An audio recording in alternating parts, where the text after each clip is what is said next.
Welcome back to Afro-Latinas United. I'm so glad you're here. Today, I want to take you on a journey that blends my personal experiences as a Brazilian with the fascinating history of Mexico. This story isn't just about two countries. It's about language, culture, and how unexpected connections can bring us closer to understanding our roots. Specifically, I want to explore a unique link between Mexico and France that I stumbled upon after marrying my Mexican husband. When I got married to my husband, I knew I was stepping into a new cultural world, full of traditions, expressions, and flavors that were different from my own. But as time passed, I started to notice something interesting. Certain words and phrases in Mexican Spanish felt oddly familiar to me. As someone who speaks multiple languages, including French, I found myself recognizing echoes of French in everyday Mexican expressions. At first, I thought I was imagining it, but the more I paid attention, the more these small moments of recognition started to add up.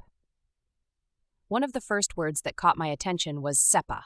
It's commonly used in Mexico to express uncertainty, like saying, "I don't know," or "no idea." When I heard it, something clicked. It sounded incredibly similar to the French phrase "sait pas," which also means "don't know."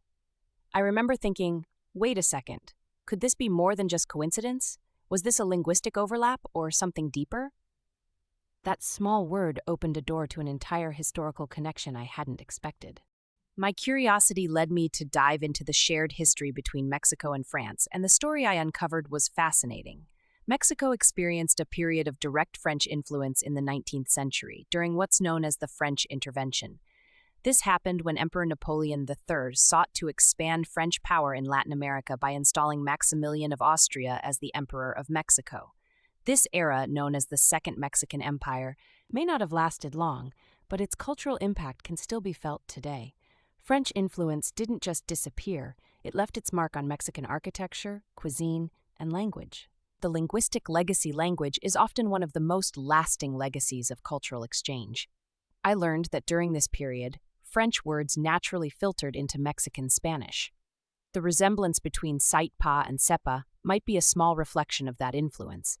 And it doesn't stop with just a few words. There are also French-inspired pastries, dishes, and even architectural styles scattered across Mexico. For someone like me who understands French, noticing these little traces feels like discovering hidden treasures. It's a reminder of how layered and interconnected our histories really are. As an Afro-Brazilian woman who navigates between different languages and cultures, I often find myself fascinated by how intertwined our worlds are. This connection between Mexico and France is just one example of how cultures blend over time, creating something entirely unique. It reminds me that history isn't just something we read about. It lives in the words we speak, the food we eat, and the traditions we pass down. Moments like this make me appreciate how our stories, no matter how distinct, share common threads. By recognizing these ties, we embrace the beauty of who we are and the strength that comes from our diverse backgrounds. Let this story inspire you to celebrate the unique intersections in your life, honor your roots, and stay curious about the world around you. Thank you for watching Afro-Latinas United. Until next time, stay proud of all the parts of who you are.